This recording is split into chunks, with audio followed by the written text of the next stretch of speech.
مہربانی کر کے نہروں سے تھوڑا سا پرہیز کیجیے گا۔ اعوذ باللہ من الشیطان الرجیم، بسم اللہ الرحمن الرحیم۔ عزیز دوستو، السلام علیکم۔ یہ حیدرآباد میرا شہر ہے، 12-14 سال سے میں یہاں مقیم ہوں، لیکن آج پہلی دفعہ مجھے اسٹیج پہ آنے کا اتفاق ہوا۔ اسٹیج پہ آنے کا مقصد کوئی سیاست نہیں ہے، کوئی فتنہ نہیں ہے، کوئی کسی کی مخالفت نہیں ہے۔ ہر شہر میں دل والے ہوتے ہیں، ان دل والوں کو نکالنا مقصود ہے، اور دل کی آواز دلوں تک پہنچانا مقصد ہے۔ حضور پاک کے زمانے میں دو طرح کا علم تھا، ایک زبان والوں کے لیے اور ایک دل والوں کے لیے۔ جن لوگوں نے وہ صرف زبانی علم سیکھا، انہی میں سے کوئی خارج ہوا، کوئی منافق ہوا، اور جن لوگوں نے وہ باطنی علم، دل والا علم بھی سیکھا، وہ تو اے صحابی یا رسول اللہ کہلائے، اور ولیوں سے بھی اعلیٰ مقام حاصل کر کے چلے گئے۔ ظاہری علم کتابوں میں، حدیث شریف میں، ہر علماء کے پاس مسجد میں موجود ہے، لیکن وہ باطنی علم نہ مسجدوں میں ملتا ہے، نہ حدیثوں میں ملتا ہے۔ قرآن مجید میں صرف 3 الفاظ ہیں، باطنی علم کے قرآن مجید میں صرف 3 الفاظ ہیں، باقی سب علم شریعت ہے۔ اور وہ 3 الفاظ کیا ہیں؟ جن کو تم کہتے ہو حروف مقطعات۔ تم کہتے ہو حروف مقطعات، آگے چلو، آگے تو زہری زہر ہے۔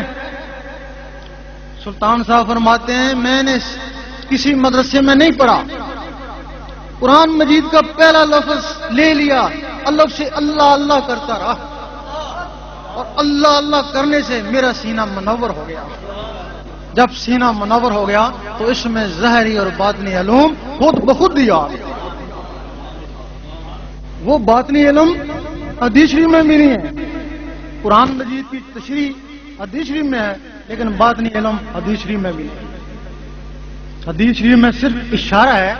حضرت ابو ہریرہ رضی اللہ تعالیٰ فرماتے ہیں کہ مجھے حضور پاک سے 2 علم حاصل ہوئے ہیں، ایک تمہیں بتا دیا، اگر دوسرا بتاؤں تو تم مجھے قتل کر دو۔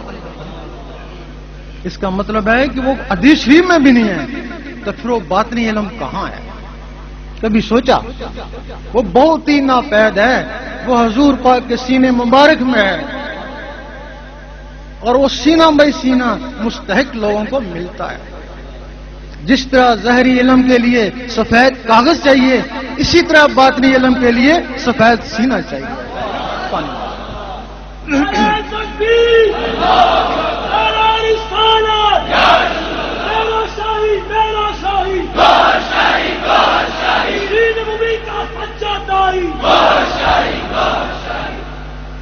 اب وہ باطنی علم کیا ہے؟ لوگ کہتے ہیں درویشوں کا خیال ہے کہ یہ دل اللہ اللہ کرتا ہے۔ وہ کہتے ہیں ہم نے دل دیکھا ہے، گوشت کا لوتھڑا ہے، اس کی زبان ہی نہیں ہے تو یہ کہاں سے اللہ اللہ کرتا ہے؟ یہی کہتے ہوں۔ اور ہم کہتے ہیں کہ یہ زبان، یہ بھی گوشت کا لوتھڑا ہے، یہ اللہ اللہ کیسے کرتی ہے؟ یہ 2 جبڑوں کے درمیان لٹکا ہوا ہے، اور وہ 2 پسلیوں کے درمیان لٹکا ہوا ہے۔ اس کو اللہ اللہ کرانے کے لیے ایک مخلوق ہے جس کا نام ہے لطیفہ اخفا، وہ سینے کے درمیان میں۔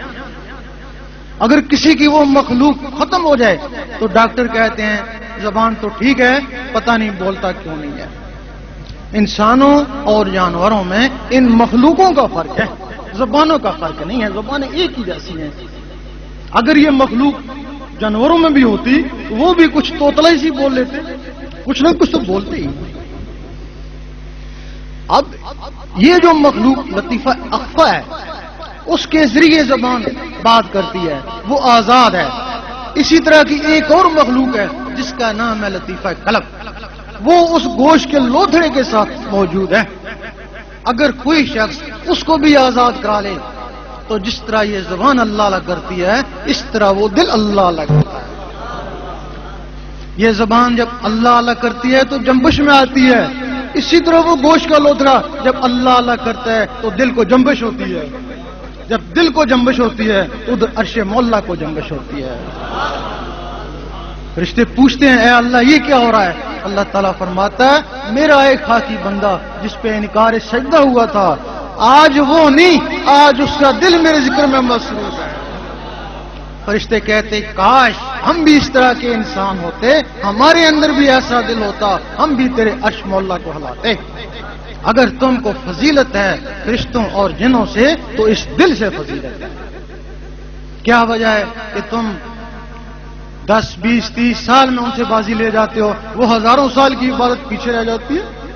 وہ کہتے ہیں کاش اگر ہم میں یہ دل ہوتا ہم حضرت انسان کو ایک قدم آگے نہ جانے دیتے. اب یہ تو پتہ چل گیا ہے کہ اگر وہ مخلوق جس کا نام لطیفہ قلب ہے اس کی شکل فرشتوں کی طرح ہے، اگر وہ جاگ اٹھے تب یہ بات میسر ہوتی ہے، لیکن وہ جاگے کیسے؟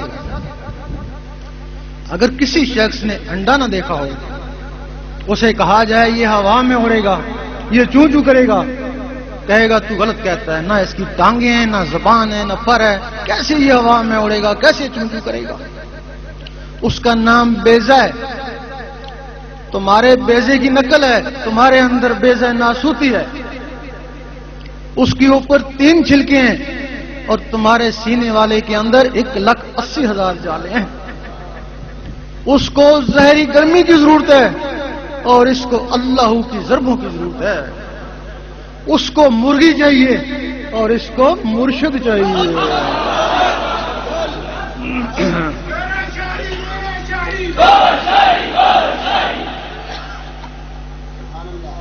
اس کے اندر ایک چوزا بند ہے، دکھتا نہیں ہے لیکن چوزا بند ہے، اور اس کے اندر ایک فرشتہ بند ہے. جب گرمی سے وہ چوزا پھٹتا ہے تو اس کو کوئی سکھاتا نہیں ہے، بغیر سکھے سکھائے چوں چوں کرتا ہے، اس کی فطرت ہے. اور جب یہ پھٹتا ہے تو بغیر سکھے سکھائے اللہ اللہ کرتا ہے. اس وقت آدمی دیکھتا ہے کہ میرے اندر کون سی مخلوق جاگ اٹھی جو اللہ اللہ کر رہی ہے. یہاں سے پھر 2 طرح کی تسبیح چلتی ہیں، ایک زبان والوں کی اور ایک دل والوں کی. زبان والوں کی تسبیح کیا کرتی ہے؟ وہ کرتی ہے ٹک، زبان کرتی ہے اللہ، وہ کرتی ہے ٹک، زبان کرتی ہے اللہ. یعنی اس کا کام صرف ٹک ٹک کرنا ہے. اب تسبیح بھی بار، اللہ اللہ بھی بار، اور جو تمہارا دھیان ہے وہ بھی بار. ایک دفعہ اللہ کہہ لینا کافی ہے، گھڑی گھڑی اللہ اللہ کیوں کرتے ہیں؟ ایک دفعہ دل سے کہہ لینا کافی ہے نا، گھڑی گھڑی کیوں کرتے ہیں؟ جس طرح بادل آپس میں ٹکراتے ہیں تو بجلی بنتی ہے، اسی طرح لفظ اللہ اللہ جب آپس میں ٹکراتے ہیں تو نور بنتا ہے. اب تمہارا دھیان بھی باہر اور وہ جو نور بن رہا ہے وہ بھی باہر. یہ عبادت ضرور ہے لیکن یہ روحانیت نہیں ہے. عبادت ہے، روحانیت نہیں ہے. یہ عام لوگوں کی تسبیح ہے، اور خاص کی تسبیح کیا ہے؟ اسی طرح کی ٹک ٹک تمہارے اندر ہو رہی ہے. اب وہ جو چیز بیدار ہو چکی، اب آدمی اس کا استاد بن جاتا ہے. اب اس کو کہتا ہے کہ تیری تسبیح یہ ٹک ٹک ہے، اس کے ساتھ اللہ اللہ کر. 3 سال تک اس کے ساتھ اللہ اللہ ملاتا ہے، کبھی مٹتی ہے، کبھی ہٹتی ہے، کبھی ملتی ہے، کبھی ہٹتی ہے، اور 3 سال کے بعد اتنا پختہ ہو جاتی ہے کہ وہ ڈٹ کر سوتا ہے اور اس کا دل اللہ اللہ کرتا ہے. سبھی سلطان بو رحمۃ اللہ فرماتے ہیں کچھ جاگتے ہوں ستے ہوں تو کچھ ستے ہوں جاگتے ہوں. کچھ لوگ ایسے ہیں جو جاگ کر ساری رات عبادت کرتے ہیں لیکن وہ سوئے ہوئے میں شامل. اور کچھ لوگ ایسے ہیں جو بستروں پر سو رہے ہیں، ان کے دل اللہ اللہ کر رہے ہیں. حضور پاک فرماتے ہیں ہم سوتے ہیں، ہمارے دل نہیں سوتے. اب یہ مرتبہ تو مل گیا. وہ جو مخلوق ہے اس قسم کی تمہارے اندر 7 مخلوقیں ہیں. حدیث شریف میں باقاعدہ ان کے نام ہیں، ان کو لطائف بولتے ہیں. 9 ان کے خلیفہ ہیں جن کو جسے بولتے ہیں. اس تمہارے ڈھانچے میں 16 مخلوق ہیں. ایک تم ہو، 17 ہو. اور وہ مخلوقیں تمہاری نسوں میں چپٹی ہوئی ہیں، ان میں جان نہیں ہے۔ اب اللہ اللہ کا نور، اللہ اللہ کو نور اب نسوں میں جانا شروع ہو گیا۔ نسوں میں کیسے جانا شروع ہوا؟ ان ٹکٹکوں کا کیا کام ہے کہ وہ خون کو آگے دھکیلتی ہیں، پھر خون کو آگے دھکیلتی ہیں، وہ خون نس نس میں جاتا ہے، پھر دل میں آتا ہے، پھر وہ ٹکٹکیں اس کو نس نس میں بھیجتی ہیں۔ اب ان ٹکٹکوں کے ساتھ اللہ اللہ مل گیا، ان ٹکٹکوں کے ساتھ اللہ اللہ مل گیا۔ اب وہ اللہ اللہ ان ٹکٹکوں کے ذریعے نس نس میں چلا جاتا ہے، پورے خون میں اللہ اللہ چلا جاتا ہے۔ جب نس نس میں اللہ اللہ چلا جاتا ہے، اس وقت شاہ ولی اللہ فرماتے ہیں تو ایک دفعہ اللہ کرے گا تجھے 3.5 کروڑ اللہ اللہ کرنے کا ثواب ملے گا۔ فرماتے ہیں کیسے ملے گا؟ کہ تیرے اندر 3.5 کروڑ نسیں ہیں، دل نے ایک دفعہ اللہ کری 3.5 کروڑ نسیں گونج اٹھی ہیں۔ سخی سلطان بو رحمۃ اللہ فرماتے ہیں تجھے 72,000 اور ثواب ملے گا اگر دل ایک دفعہ اللہ کہے تو۔ کہ کیسے ملے گا؟ کہ یہ جو مسام ہے جہاں سے پسینہ آتا ہے یہ 72,000 ہوتے ہیں۔ دل نے ایک دفعہ اللہ کری 72,000 آوازیں یہاں سے بھی گونجی۔ پھر علامہ اقبال نے فرمایا پھر خدا بندے سے خود پوچھے بتا تیری رضا کیا ہے۔ فرماتے ہیں کہ خودی کو کر بلانے دینا، اور خودی کا مطلب سمجھایا کہ خودی کا سرے نا لا الہ الا اللہ، تو لا الہ الا اللہ کا اتنا ذکر کر، لوگ کہیں مجنون ہو گیا، منافق کہیں ریاکار ہے۔ وہ جو پہلا درجہ تھا وہ مسلمان کا تھا، اس میں 72 فرقے ہیں، ایک دوسرے کو کافر کہتے ہیں، اور یہ جو درجہ ہے یہ مومن کا ہے۔ سورۃ حجرات میں ہے اعراب نے کہا ہم ایمان لے آئے، اللہ تعالیٰ نے فرمایا نہیں، ان کو کہو صرف اسلام لائے، مومن تب بنو گے جب نور تمہارے دل میں اترے گا۔ مومن نہیں کہتا ہے میں سنی ہوں میں شیعہ ہوں، مومن کہتا ہے بس امتی ہوں تمہارا یا رسول اللہ۔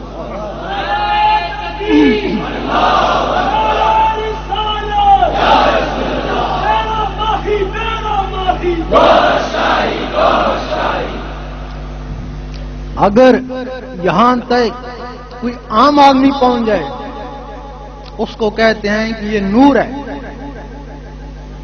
اگر کوئی عالم یہاں تک پہنچ جائے اس کو کہتے ہیں یہ نور علی نور ہے۔ انہی عالموں کے لیے حضور پاک فرماتے ہیں کہ میرے عالم بنی اسرائیل کی نبیوں کی مانند ہوں گے، اور واقعی ان کی توہین دین اسلام کی توہین ہے۔ انہی لوگوں نے کافروں کو مسلمان بنایا، جہاں کوئی فتنہ اٹھا فوراً جا کے مٹایا، اور جو اس علم باطن دل کے علم کے بغیر عالم ہے ان کو عالم سو کہتے ہیں۔ وہ کافروں کو مسلمان نہیں بنا سکتے، مسلمانوں کو کافر کہہ سکتے ہیں۔ انہوں نے فتنہ مٹایا اور یہ روز ایک فتنہ کھڑا کر دیتے ہیں۔ اسی طرح مسلمان کی نماز اور مومن کی نماز اور ولی کی نماز۔ اس کے بعد کیا ہوتا ہے کہ ولایت شروع ہو جاتی ہے۔ یہ ولی لوگ آسمانوں سے نہیں آتے ہیں، جو بھی بچہ ہے اس دنیا میں آیا، ہاں کافر کا بچہ ہوا، وہ ولایت کا راز لے کے آیا کہ شاید کبھی مسلمان ہو جائے اور وہ ولایت کا راز استعمال کرے تو ولی بن جائے۔ اور تاریخ گواہ ہے کہ کافروں کے بچے بھی ولی بن گئے، مسلمان ہوئے اور ولی بن گئے۔ وہ ولایت کا راز کیا ہے؟ تم نے دیکھا ہوگا کہ رات کو یہاں سوتے ہو، دوسرے شہر میں گھومتے ہو، تم نہیں ہوتے، تمہارے اندر کی کوئی چیز ہوتی ہے، وہ تمہارا نفس ہے جو ہر کسی کا آزاد ہے۔ اب تمہارے اندر وہ جو نسوں میں چپٹی ہوئی مخلوقیں ہیں، اب ان کو بھی نور ملنا شروع ہو گیا، وہ بھی اندر بیدار ہوگی، ان میں بھی جان ہوگی۔ اب تم نے خواب میں دیکھا کہ حضور پاک کے روزے کے گرد منڈلا رہے ہو، خانہ کعبہ کا طواف کر رہے ہو، اور تمہارا رخ تبدیل ہو۔ 12 سال لگے، وہ جو کہتے ہیں کہ فلاں ولی نے 12 سال کا چلا کیا، 11 کا کیوں نہیں کیا، 13 کا کیوں نہیں کیا، 10 کا کیوں نہیں کیا؟ جس طرح 18 سال کی عمر میں بچہ بالغ ہو جاتا ہے، اسی طرح 12 سال کی عمر میں وہ مخلوقیں بالغ ہو جاتی ہیں۔ ان کی غذا گوشت روٹی نہیں ہے، ان کی غذا اللہ کا نور ہے۔ اللہ کے نور سے 12 سال میں وہ بالغ ہو گئی۔ اب سونے کی ضرورت نہیں ہے۔ اب تم نے سوچا، دیکھیں حضور پاک کیا کرے ہیں، تم نے سوچا اور وہ حضور پاک کے قدموں میں ہے۔ اور بلے شاہ فرماتے ہیں کہ لوکی 5 ویلے عاشق ہر ویلے، لوکی مسیتی عاشق قدمہ، کہ جو لوگ 5 وقت رب کو یاد کرتے ہیں، نماز بھی رب کی یاد ہے، ان کی انتہا مسجد ہے، با جماعت ہو جائیں گے اور کیا کریں گے۔ لیکن جو لوگ اس کے ساتھ ہر وقت اللہ اللہ کرتے ہیں، وہ حضور پاک کے قدموں میں پہنچ جائیں گے۔ تو قدموں میں پہنچ گئے، نوازے تو گئے۔ اب تم ان مخلوقوں کے استاد ہو، ان کا تعلق تمہاری سوچ سے ہو گیا۔ اب تم نے سوچا دیکھیں اوپر کیا ہو رہا ہے، تم نے سوچا وہ اوپر پرواز کر گئی۔ فرشتوں نے روکا، نہیں رکی، کہنے لگے جو کچھ بھی ہے بیت المعمور سے آگے جل جائے گا۔